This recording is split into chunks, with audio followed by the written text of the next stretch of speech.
Hello everybody, welcome back to Every Day with me, Nick. And well, I want to say today that put the glasses on, it's a bit bright. I want to say today that last night we had a fire in the village. We have a recycling plant, well, a plastic recycling plant. It wasn't very official. It was very bodge-worthy, and that went up last night. Now fortunately it wasn't nowhere near as full as what it usually is. Usually it's stacked, I don't know, 15-20 feet high with plastic bales, recycled bales of plastic. And yeah, last night it got set afire, and I'll try and put a snippet of a video that I took last night. By that point, when I took the video, it was already, well, it wasn't down, but it wasn't. It's what it was like. Maybe half an hour before it.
Potentially very dangerous to the residents in my village.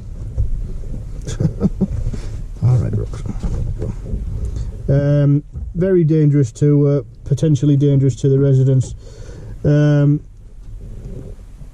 Nevertheless, I mean, despite the coronavirus, COVID-19, the fire crews that attended were in minimal manning. Minimal crew members, 4 crew members to a fire, like a fire truck, fire engine, and it's ridiculous. Them lads risked their lives last night, knowing that there was potential accelerants stored within the building of this place. I mean, I'm talking diesel, petrol, propane, LPG. It was all in there. So the fire crews did amazing, did the best they could. Well, let's be honest, when something like that takes fire, it doesn't it's not easy put out. So that started roughly about 9:30, about 21:30 last night, and it's still going now. I mean, I can see the smoke from here, but the fire crews have decided to let it smoulder, let it burn out, because, well, they can't put it out, they can't extinguish it. So the fire crews are still there. There's 8 on scene. Get out of it. There's 8 on scene. They even had a special foam unit, what they get from, we have a petrochemical plant just 15 miles from us, and they brought that foam unit in to try and tackle it, with it being fuel and plastic. But it didn't. You can't tackle something that big. It was It was a raging inferno by 10:30. An hour into it, there was no tackling it. So, but the fire crews did obviously the best they could. risked their lives for it. And get down, we'll go over there. And I can't fault them. I just want to say massive thank you, massive respect to them crew members that are doing it, that are doing this job despite being taught to social distance. There's no chance you can distance yourself in that kind of situation. The people in the village, we were all out, we were all worried, thinking that the plant was a lot fuller than it was, and if it had been, then it would have been far more serious. But it wasn't, luckily. Now this company has been hounded by our local councillors because not only were they a bodge fit outfit, they caused so much environmental problems. We had massive flies last year from this place. The residents that live almost next to it were saying there was rats just willy-nilly walking about, just from the scraps that was left on the plastics. The councillors in the village said that if there was ever to be a problem with a fire, then it would never be able to be taken care of, and how true they were. Like I say, fortunately it was, I would have said 30% full last night, if that, and they still can't manage to control that. You know, no fault of the fire brigades, but it's just impossible. So I just want to make sure that everyone's, you know, be safe, remain safe, look out for your fellow neighbours and whatever else. I know you've got to stay away from everybody else, but last night we were making sure that doors, windows and everything else was sealed shut, closed. If there was drafts coming in, taping their windows up, taping the joints up, just anything to minimise the smell of this toxic smoke that was bowling out of it. It was black. It was pitch black last night, but with the moon was shining, you could just see how black it was in the sky, even though it was dark. There was that much stuff getting thrown out. It's unbelievable. So that's what I wanted to say this morning. So massive respect to the fire service. Fortunately, I don't think anybody was injured. There's been no reports of that, so that's great. So today, on a lighter note, today I'm going to be splitting wood for a little bit before I've got to go and look after Isaac whilst Laura goes to work. I've been, like I say in the previous video, I've been furloughed until further notice. They say 3 weeks, but it could go on for longer. It just all depends on how long this COVID-19 still sticks about. So I'm going to go look after Isaac. I've got Roxy here with me. She's going to just be running around the field as she does. So yeah, the Jansen FS35 is going to come out, make an appearance, and hopefully run absolutely spot on with no problems. I have no doubt it will. There's a fair bit to get through, so we'll go from there. You'll see, well, I'll put you into a time lapse, but I'll try and get some a time lapse plus some footage. Obviously you don't want to see a lot of footage of me splitting away, but time lapses are easy done. Now I've been waffling on for 8 minutes, so I'm going to quickly wrap this one up. I hope like I say, I hope everybody stays safe. Massive respect to the fire crew from last night. Massive respect to everybody else who's working in these current conditions. Frontline staffs, NHS, hospital staff, all the other key componentry across that, cleaners and restaurant owners who keep these staff fed, watered, everything else like that. Shops that are still remaining open for us to keep going and getting provisions for who knows how long. Care workers, my girlfriend's a care worker. She's going into a home, like she works in a home. So yeah, there's so many that keeping it going. Last night I seen a video by Caterpillar. They're making the casings for these ventilators. adapt and overcome. That's what they've done. They realise that they can utilise their factories that have been furloughed and make production happen for these ventilators. So to me, anybody can do that. I've seen lots of other projects of other people doing the same thing. So adapt, overcome, conquer, help out as much as you can. Yeah, so thank you very much to everybody. I hope everybody stays safe. If anybody requires anything, any further information, shout me up. Thank you very much. Yay, look who's come out to play. Woohoo! Right, let's get you set up, split a fuel with you, then we'll put you on a time lapse.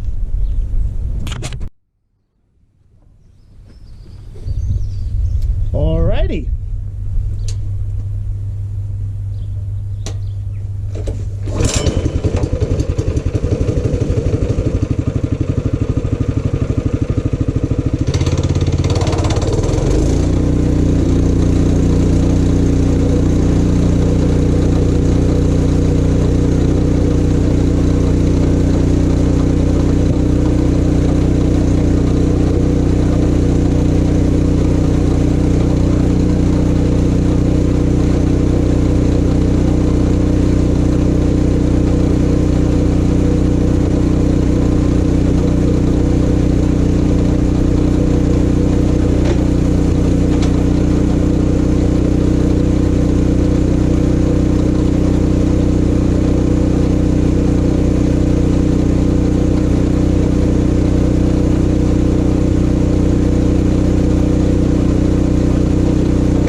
ain't no problem either.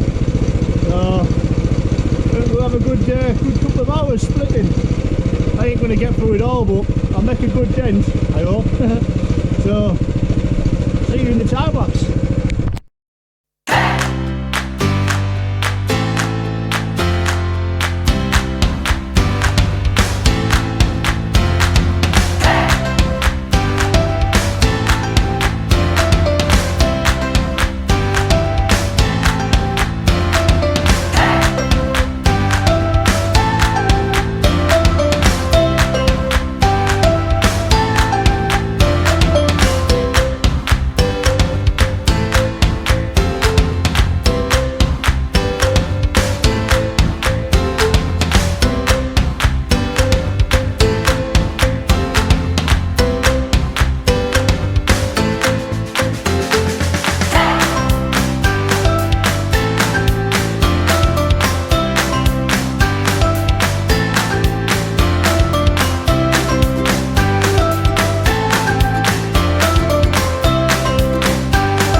Again, right, so I'm going to wrap this this day up because I've had a failure. So inside here, can we see that? Can you see that? Right there, that pin there is connected to the control arm. It normally has a spring on it, so there's a spring that goes from there just down to that bolt there. It's got a little bit of a groove on it, and it's come off. It's bloody come off. And I did see a little bit of it right down inside there. You won't be able to see that very well, but yep, so I believe that's buggered. I don't think I have anything to replace that with. No biggie. I'll just have to email customer services and see if I can get a spring sent out. That's if they're still operating. All I'll have to do is take off the head, take off the back, well, what do you call them? They're like stoppers at the back of the rack here somewhere. They're just underneath the guarding. Once I've done that, I can slide that rack shaft out and get at that, see if there's anything in there. I suspect if it's fallen down there, it's going to be knackered. It's going to be ground up because the gears. I don't know if you can see that. The gears down there to drive the rack. Never mind. Live and learn. Catch you later.